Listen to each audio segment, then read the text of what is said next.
The quality of the auction item, and I know you're a massive Bob Dylan fan, so for you, it'd be like anything Bob Dylan adjacent. You're just there clicking. You're clicking all day. How can nonprofits, and what tips do you have for nonprofits to package? Let's go beyond the Apple Watch. Package valuable auction items that will attract a new audience or one Right. So that will be interested in bidding. this is a really good opportunity to talk about tension.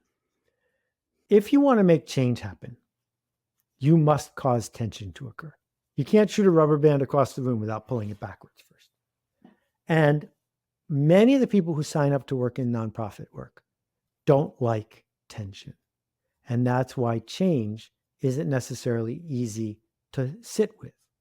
So when they go out, just to pick this very trivial example, when they go out to find a prize, they want to find a prize that's not that hard to get and that everyone might like a little bit, right? A gift basket of kids' books from the local independent bookstore. There is no tension there. Anybody with $200 can go buy that at the local bookstore. It's not something that some people would drool about and other people would say, who cares? So for me, the most extraordinary prize in the auction was the Neil Armstrong-owned Apollo 11 shoulder patch, identical to the one he wore on the moon. It makes me tear up. It was in my office until just recently. It was beautiful. And a whole bunch of people could not care about that one bit. But the people who did care, cared a lot.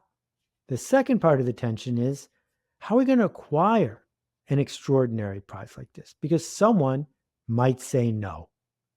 And when we go to someone who is a supporter of ours, and we say to that person, when I was at your house, I saw this priceless work of art. We'd like you to donate it to an auction. That's an audacious thing to ask. On the other hand, if that person, if you've created the correct conditions, says to you, what else can I do to help this cause? Because I can't get on a plane and go to Rwanda because I'm too busy being a hedge fund guy. What else can I do? And you start brainstorming with them and they say, you know what? I've got this painting. I've never liked it that much. I would love to donate it. Everything has shifted. And it wasn't easy to create those conditions, but they can be created. So I know I acquired almost all the prizes with help from David Meerman Scott and a couple other people for the auctions. And I know that when I reached out to people who I knew, who I cared about, and said, hey, Damon, will you do this? Or,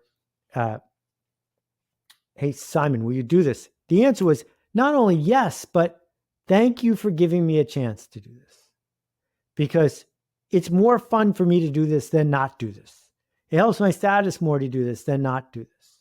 So what I'm mostly pushing for here is not people to sign up for good bits, because we have a waiting list and I hope we get the right kind of charities, but we're not hustling for people to join. It's to challenge nonprofits to do things that might not work.